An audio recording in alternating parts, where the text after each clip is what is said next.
A silent fear spread through America as young women began disappearing, leaving families broken and communities terrified.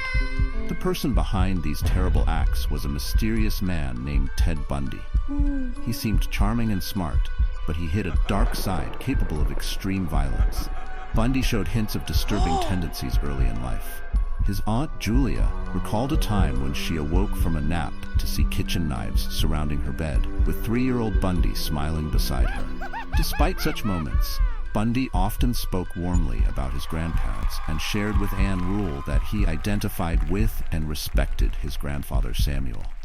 Bundy's crimes began in the early 1970s. His first known victim was Karen Sparks, an 18-year-old college student. On January 4, 1974, Bundy broke into her apartment while she was sleeping and attacked her with a metal bar. He then hurt her further with the bar, causing serious injuries. She survived but suffered permanent brain damage. 1 month later, on February 1, 1974, Bundy struck again. He kidnapped Lynda Ann Healy, a 21-year-old student and radio weather presenter. Bundy snuck into her room, hit her, dressed her, and took her away. Later, he admitted that he had taken her to a remote place, assaulted her, and then killed her.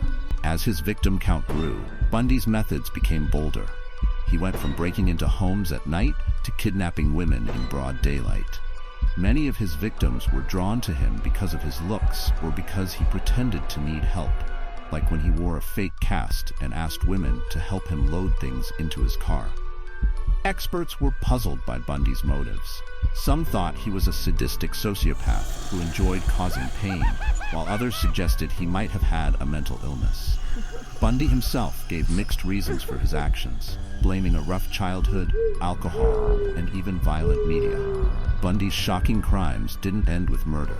He was known to return to the bodies of his victims, spending hours with them, and even committing acts of necrophilia. He admitted to decapitating some victims and keeping their heads as disturbing trophies. These gruesome details showed a deeply disturbed individual obsessed with control and possession. Even after his victims' deaths, Bundy's story is over, but the nightmares he created still haunt us. Was he the only one of his kind? Share your thoughts in the comments. What do you think made Bundy so dangerous? Follow for more tales of true crime.